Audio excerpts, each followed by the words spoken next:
University మంచి భవిష్యత్తు కోసం తెలుగు విద్యార్థులు ఇష్టపడే యూనివర్సిటీ. కాల్ 9059052378 9059052379.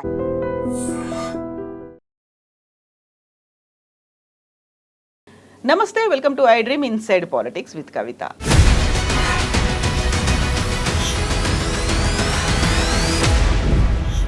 దాదాపు 8 నెలల తర్వాత కేసీఆర్ తెలంగాణ భవన్కి చేరుకున్నారు. విస్తృత స్థాయి సమావేశం జరిగింది.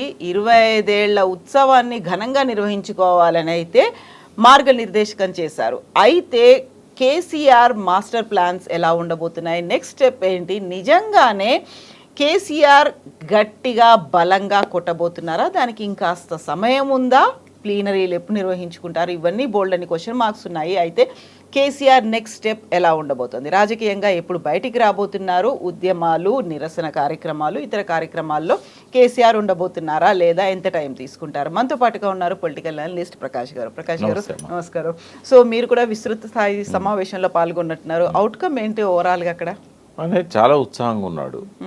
రెండవది, ఆయన లోపల ఉన్న కాన్ఫిడెన్స్ చూస్తే ఇంకా మనం ఏం చేయాల్సిన అవసరం లేదు, అంతా ఆయనే చూసుకుంటారు. అసలు ఆయన కూడా ఏం చేయాల్సిన అవసరం లేదు. కాంగ్రెస్ తనకు తానే డిస్మాంటిల్ అవుతున్నది. ఇంకా మనం ఏం చేయాల్సిన అవసరం ఉంటుంది? మన ఉత్సవాలను మనం ఘనంగా చేసుకుందాము, మనం చేసిన పనులను చెప్పుకుందాము, పార్టీని మళ్ళీ క్రింది గ్రామ స్థాయి నుంచి కూడా మెంబర్షిప్ ఇవన్నీ చేయించి కమిటీలు వేసుకొని బలోపేతం అవుదాం.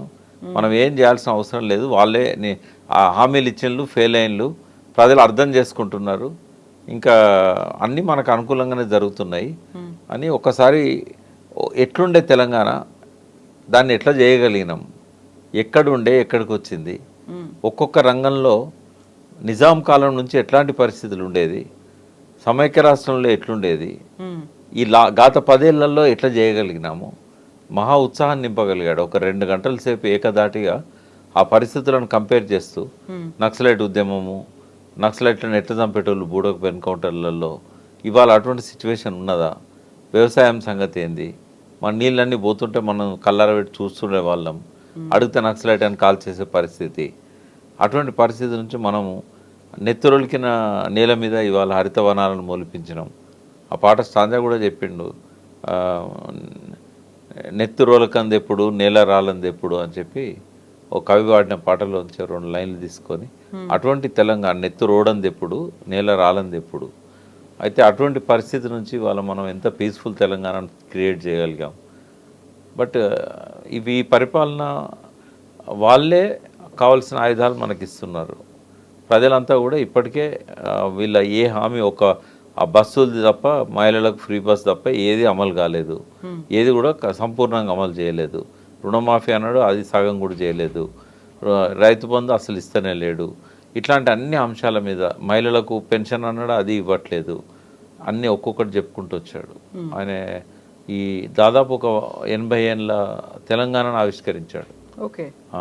సో అందరి లోపల ఒక కొత్త ఉత్సాహం వచ్చింది. ఆయన ముందు మాట్లాడిన తర్వాత ఒక 28 మందితో మాట్లాడించాడు. మీరున్నారా మాట్లాడిన దాంట్లో? నేను రాసిచ్చాను. ఎవరైనా మాట్లాడవచ్చు అని ఫ్రీ హ్యాండ్ ఇచ్చాడు. మీరు చేతులు ఎత్తండి నేను పిలుస్తా అన్నాడు. బట్ నేను రాసిచ్చాను. ఆ రోజు ఆయన అడిగిన సలహా ఏంటంటే, రజతోత్సవాలను ఏ రకంగా జరుపుకోవాలి సూచనలు ఇవ్వమని అడిగాడు. అయితే మిగతా వాళ్ళందరూ వాళ్ళ లోపల ఉన్న ఆవేదన ఇట్లాంటివన్నీ చెప్పుకుంటూ వచ్చారు, ఏమేం చేయాలి పార్టీని బలోపేతం చేయడానికి. బట్ నేనేం చేశానంటే, రజతోత్సవాల సందర్భంగా ఎట్లాంటి కార్యక్రమాలు చేస్తే బాగుంటుంది అనేది రాసి ఆయనకే ఇచ్చాను. కొందరు మంత్రులు కూడా, మాజీ మంత్రులు కూడా మాట్లాడారు. శ్రీనివాస్ యాదవ్ కానీ, శ్రీనివాస్ గౌడ్ ఇట్లాంటి వాళ్ళు కూడా మాట్లాడారు. దాసో శ్రావణ్ మాట్లాడాడు. ఇంకా చాలామంది కార్యకర్తల దగ్గర నుంచి మాట్లాడారు. మహిళలు కూడా మాట్లాడారు. కొంతమందిని ఆయన ప్రత్యేకంగా పిలిచి మాట్లాడిచ్చాడు. బట్ ఏదైనా ఒక మంచి వాతావరణంలోనే జరిగింది. అందరికీ ఒక ఆనందం, ఉత్సాహం వచ్చింది. మళ్ళీ అధికారంలోకి వస్తామనే ఒక విశ్వాసాన్ని ఆయన ఇవ్వగలిగాడు. బట్ ఆయన రోల్ ఏంటి అనేది అయితే ఆయన ఏం చెప్పలేదు. బట్ ఒక సూచనను ఆయన అంగీకరించాడు. ఏంటంటే, ఇంతకుముందు మనం కూడా చాలాసార్లు, నేను కూడా మీతో పాటు అన్నాను, ఫామ్ హౌస్కి ప్రతి వారానికి ఒక నియోజకవర్గం నుంచి కార్యకర్తలను పిలుచుకొని వాళ్ళతో కలిసి భోజనం చేసి చెప్పాం కదా ఎన్నోసార్లు, అది మాత్రం ఒప్పుకున్నాడు. 400-500 మంది ఒక్కొక్క నియోజకవర్గం నుంచి గ్రామస్థాయి నాయకుల దగ్గర నుంచి కాన్స్టిట్యున్సీ లీడర్ల వరకు. అది శ్రీనివాస్ యాదవ్ ఆ ప్రపోజల్ ఇచ్చాడు. అంటే ఒక 2 సంవత్సరాల్లో అన్ని కాన్స్టిట్యున్సీలు కవర్ అవుతాయి, మనకు 3 సంవత్సరాల తర్వాత కదా ఎలక్షన్ వచ్చేది, అందరు హ్యాపీగా ఉంటారు, అందరినీ కలవండి మీరు అని చెప్తే దానికి ఒప్పుకున్నాడు ఆయన. వారానికి ఒక్కరోజే కదా, ఆ ఏర్పాట్లు మేము చేస్తాం, ఫామ్లో భోజనాలు కానీ అన్నీ మీరు తీసుకొని రండి అని చెప్పాడు. అట్లా ఇంకోటి భారీ బహిరంగ సభ ఏప్రిల్ 27 పెట్టాలి. ఈ లోపల ఏం చేయాలి, ఏడాది కాలం పాటు ఏం చేయాలి, దాని మీద ఒక కమిటీ వేసుకోండి అని ఆయన 2 పేర్లు, అశోక్ మన టంకసాల అశోక్ గారు పక్కనే ఉండే, తర్వాత దేశపతి శ్రీనివాస్ గారికి చెప్పాడు, మీరు ఒక కమిటీ వేసుకొని కొంతమందితోని ఇంటలెక్చువల్స్తోని ఒక ప్రోగ్రామ్ చాకౌట్ చేయండి అని చెప్పాడు. బుక్లెట్స్ ఇట్లాంటి ఏమేమి డ్రాఫ్ట్ చేయాలి, చరిత్రను కూడా టీఆర్ఎస్ 25 ఏళ్ళ చరిత్రను కూడా రాయాలనే ప్రతిపాదన ఒకటి వచ్చింది. అది దానికి ఒక కమిటీ వేసుకొని రాయండి అని చెప్పాడు. ఇవి మెయిన్గా జరిగినాయి అక్కడ. నేను కొడితే మామూలుగా ఉండదు, చాలా బలంగా కొడతాను అని చెప్పిన తర్వాత ఇప్పుడు ఆయన ఎప్పుడు కార్యరంగంలోకి దూకుతారు, ఎప్పుడు చేసి చూపిస్తారు అనేది ఎదురు చూస్తున్నారు కదా, దానికి సంబంధించి ఏమైనా చెప్పారా? నా నెక్స్ట్ ప్లాన్ ఇలా ఉండబోతోంది, నేను ఇది చేస్తాను. ఆయన కొడతాడని కూడా నాకు అనిపిస్తలేదు, ఎందుకంటే కొట్టాల్సిన అవసరం కూడా కనబడతలేదు. అయితే బహుశా నేను అనుకుంటా బహిరంగ సభ అడ్రస్ చేస్తాడు, ఆ తర్వాత అవసరమైనప్పుడు ఓ రోజు అసెంబ్లీకి రావడము, ఎప్పుడన్నా ప్రజల మధ్య పోవడం. మనం అనుకున్నట్టు ఆయన రోజు అసెంబ్లీలో కూర్చునే ఆలోచన అయితే ఉన్నట్లేదు. అట్లాగే రోజు కార్యక్రమాలలో ఇన్వాల్వ్ అవ్వాలని కూడా అవసరం లేదు. కింద ఉన్న అందరూ యాక్టివ్గా ఉన్నారు, క్యాడర్ అంతా చూసుకుంటుంది. క్యాడర్ ఉన్నది, హరీష్ లాంటి వాళ్ళు ఉన్నారు, కేటీఆర్ ఉన్నాడు, కవిత గారికి కూడా చెప్పాడు జాగృతి తరఫున మీ కార్యక్రమాలను కోఆర్డినేట్ చేసుకోండి జాగ్రత్తగాని. ఆమె చేసేది ఆమె చేస్తూ ఉంటుంది.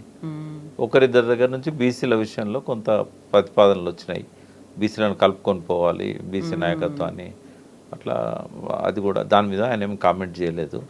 బట్ ప్రతిపాదనలు అయితే వచ్చినాయి. అంటే ఒక అసంతృప్తి కొంత కనబడతా ఉంది. కాంగ్రెస్ బీసీకి అధ్యక్షుడిని ఇచ్చింది, బీజేపీ వాళ్ళు సీఎం అనే చెప్తున్నారు.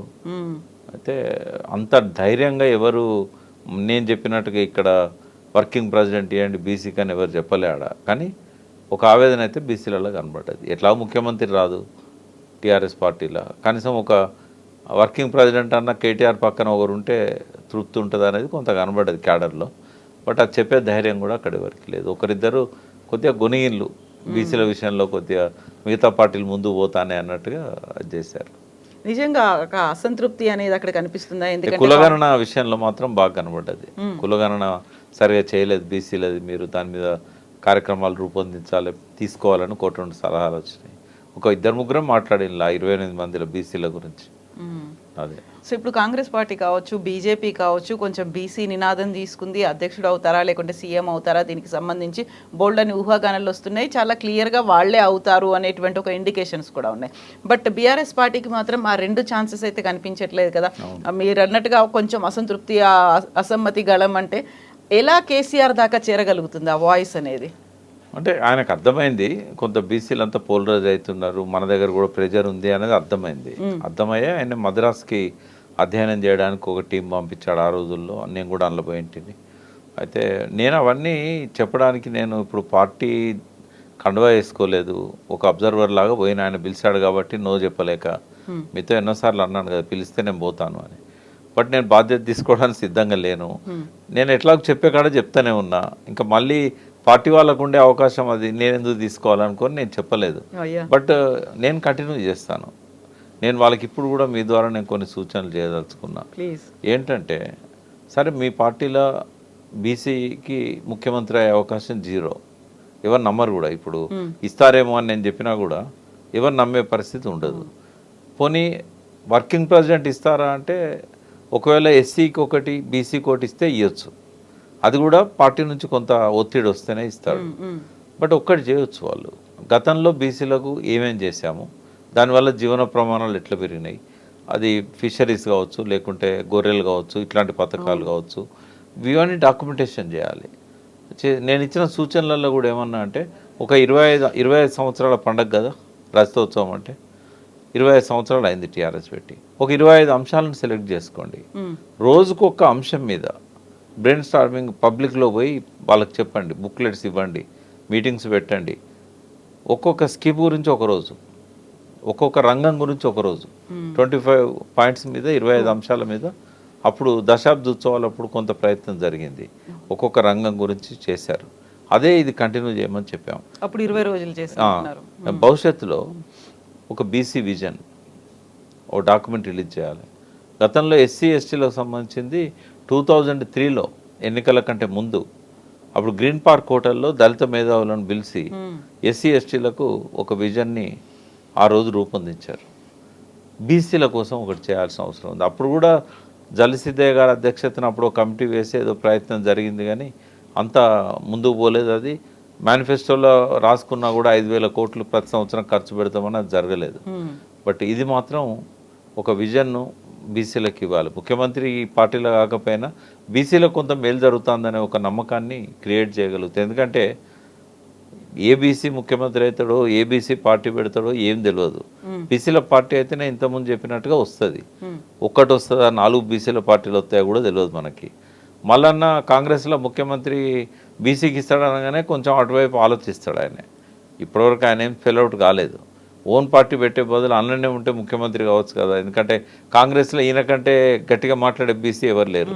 వాళ్ళ వర్కింగ్ వాళ్ళ ప్రెసిడెంట్ మహేష్ గౌడ్ ఉన్నా కూడా దూకుడుగా పోతున్నాడు కాబట్టి, రేవంత్ రెడ్డి మోడల్లో రాజకీయాలు ముందు తీసుకెళ్తున్నాడు కాబట్టి ఆయనకు ఆ పార్టీలో పరిశీలనకైతే వస్తుంది కదా మల్లన్న పేరు. మరి అటువంటి గొప్ప అవకాశాన్ని ఆయన వదులుకుంటాడా? బీసీ పార్టీ పెడతాడా?